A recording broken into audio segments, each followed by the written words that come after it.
अब दूसरी आयत रह जाती है रजात की, उस आयत को भी हम देख लेते हैं। रिजात कहते हैं अरबी, क्योंकि कुछ लोगों को नहीं पता, फोस्टर मदर जिसे कहते हैं, और इंग्लिश के अंदर फोस्टर मदर कहते हैं, अरबी के अंदर रिजात कह देते हैं, उर्दू के अंदर कहते हैं दूध शरीक भाई है, मेरी दूध शरीक बहन है। हमारे हिंदुस्तान पंजाब वगैरह के अंदर भी बड़े ऐसे केसेस हैं जहां दो बच्चों ने एक ही माँ का, एक ही औरत का दूध पिया होता है, तो वो दूध शरीक बहन भाई होते हैं।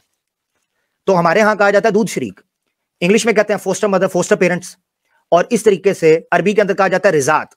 ठीक है, रिजात का प्रोसीजर ये था जब नबी पाक सल्लल्लाहु अलैहि वसल्लम, और ये अरब में पहले चल रही थी, ये अरब में भी चल रही थी और दूसरे इलाकों के अंदर भी ये चीज रस्म मानी जाती थी।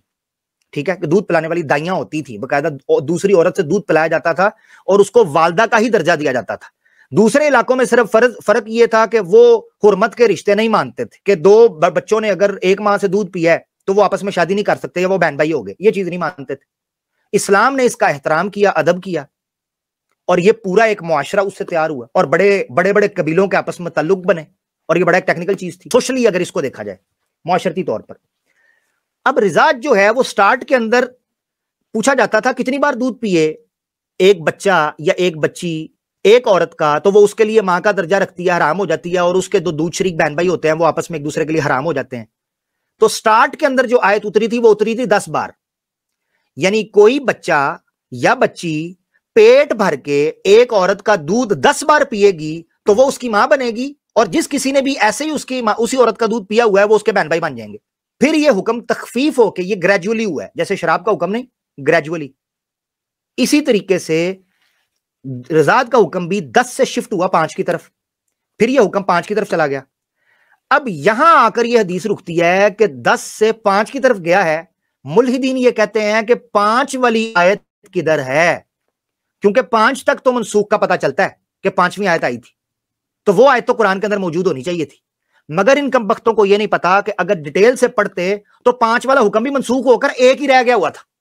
और अब इस्लामी फिका के अंदर मुत्तफिका तौर पर थोड़े बहुत इख्तलाफ के साथ जमहूर का मौकफ यही है कि एक बार भी पेट भर के, थोड़ा सा फिका हनफी के अंदर इख्तलाफ है, थोड़ा सा फिका मालिकी के अंदर इख्तलाफ है। कुछ कहते हैं एक कतरा भी चला गया, कुछ कहते हैं नहीं पेट भर के, क्योंकि पेट भर के पीने को पीना कहते हैं। अभी मैं फिकी मसला डिस्कस नहीं कर रहा, अभी सिर्फ इस एतराज का जवाब देने लगा हूं। तो जमहूर का मौकफ यही है कि एक बार भी अगर मां का किसी औरत का दूध किसी बच्चे या बच्ची ने पी लिया, रजात का रिश्ता यानी हुर्मत का रिश्ता कायम हो जाता है, बिल्कुल वैसे ही जैसे खूनी रिश्ते होते हैं, कायम हो जाता है। हाँ, प्रॉपर्टी वगैरह का नहीं, बाकी दूसरे रिश्ते यानी हुर्मत का, इज्जत का, एहतराम का, शादी निकाह नहीं हो सकती, ये सारी चीजें कायम हो जाता है। अब आपने रिजात का थोड़ा सा बैकग्राउंड ले लिया, तो अब आपको मैं हदीसें कुछ दिखाता हूं जिससे आपको पता चलेगा कि 5वीं का हुक्म भी मनसूख हो चुका था और नबी पाक सल्लल्लाहु अलैहि वसल्लम की जिंदगी के अंदर ही हो चुका हुआ था। तो वो आयत लिखने का भी कोई फायदा नहीं था, क्योंकि रिजात का हुक्म हुर्मत का तो मौजूद था एक दफा कुरान के अंदर, कुरान ने साफ कह दिया। अब ले लें, मुसन्नफ अब्दुर रज़्ज़ाक 211 के मुतवफ़ा हैं और इमाम बुखारी के उस्तादों में से हैं। इसकी 6ठी जिल्द है, हदीस नंबर है 14724। पूरी सनद पढ़ जाएं। एक रावी मैंने हाईलाइट किया इब्ने उमर, उससे मेरा मतलब क्या है कि यह सहाबी का कौल है। अब सहाबी जब कोई बात कर रहा हो ना हिल्लत और हुर्मत की, तो यह मुतलकन कुलिया है कि उसने नबी पाक सल्लल्लाहु अलैहि वसल्लम से सुना होगा, इल्ला यह कि उसके खिलाफ मरफून कोई रिवायत आ जाए। ये मैं उसूल हदीस की बात कर रहा हूं, जो इस डंगर को मेरे छनकने का भी नहीं पता। एक सहाबी हिल्लत और हुर्मत की या गैब की कोई बात कर रहा है और वो सनदन मौकूफन साबित है और उसके रद्द के और खिलाफ मरफूअन मुत्तसल सही हदीस ना मिले, तो सहाबी के कौल को यही माना जाएगा कि उस नबी पाक सल्लल्लाहु अलैहि वसल्लम की तस्दीक हासिल है, इल्ला ये कि उसका रद्द मिल जाए।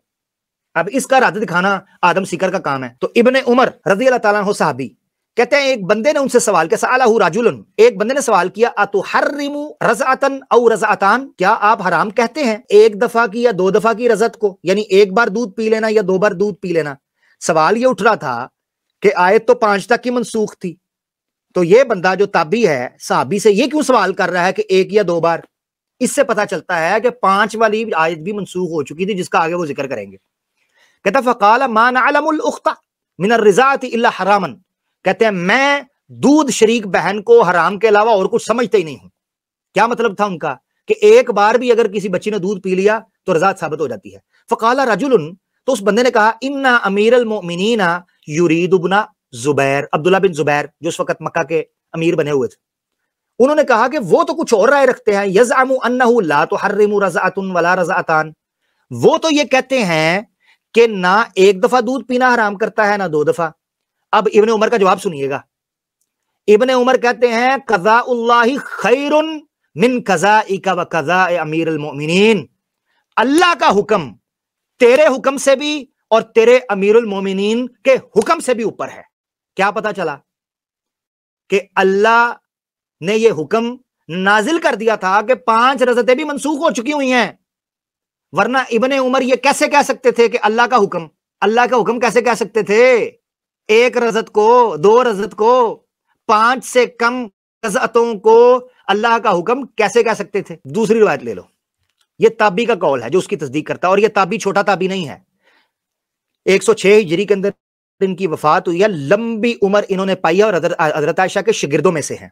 हजरत ताउस, रिवायत है मुसन्नफ अब्दुल रज़्ज़ाक की ही सफ़ा 344 के, और कौन सी जिल्द थी जनाब? छठी जिल्द। हदीस नंबर है 14,721। पूरी सनद आपके सामने।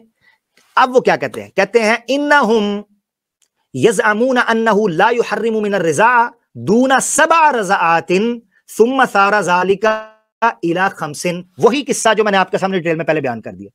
ताउस रहमतुल्लाह अलैह कहते हैं कि वो लोग यानी सहाबा लोग ये गुमान किया करते थे कि हुर्मत जो होती है रज़ात की वो 7 के साथ होती है। फिर कहते हैं 5 पे आई। फ़क़ाल ताउसुन कद कान ज़ालिका, ऐसे ही रहा। फ़हदस बाद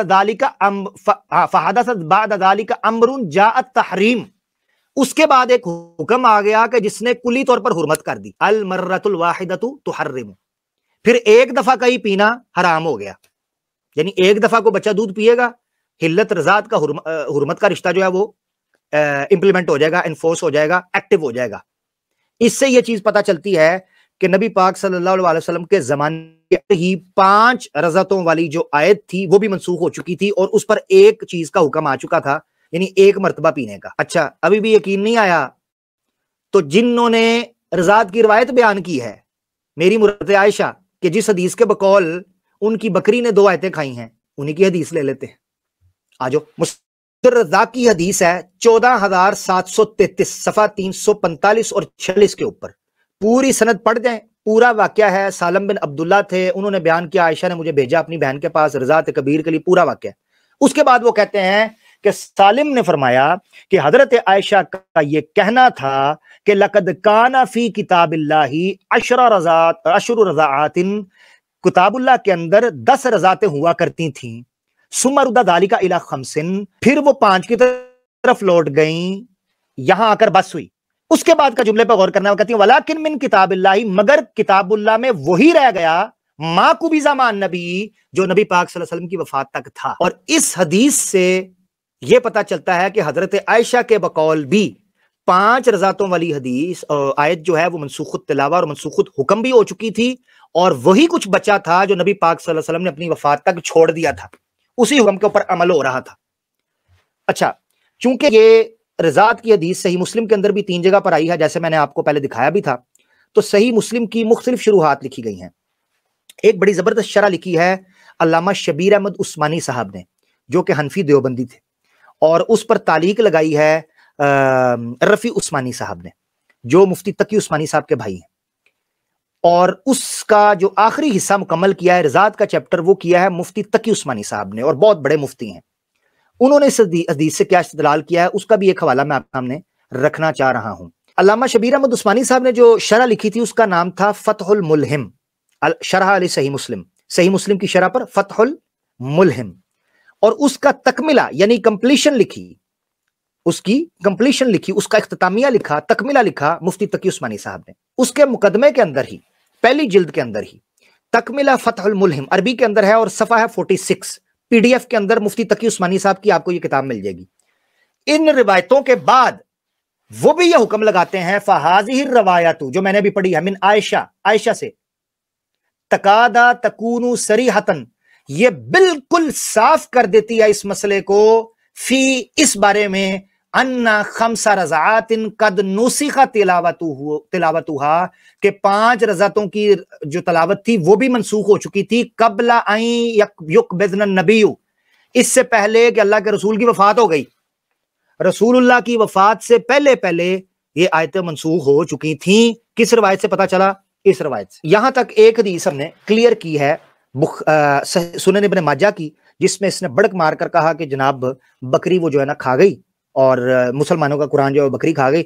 उस पर मैंने 3 तरीके से चीजों को हल कर दिया। मोहम्मद बिन इसाक, उस वाक़े का झूठा होना, तफर्रुद होना, और दूसरी चीज ये है कि जो 2 आयतों पर इल्जाम लगाया जाता है, रजम की और रज़ात की, उन दोनों आयतों का नबी पाक सल्लल्लाहु अलैहि वसल्लम की जिंदगी के अंदर ही मनसूख तिलावत हो जाना इस बात पर दलालत करता है कि उन आयतों का कुरान के साथ ताल्लुक नहीं था जो कि नबी पाक सल्लल्लाहु अलैहि वसल्लम ने बाकी रखा। इसलिए उनको बकरी खाए या वो जाया हो जाए, वो हमारे किसी काम की नहीं थी।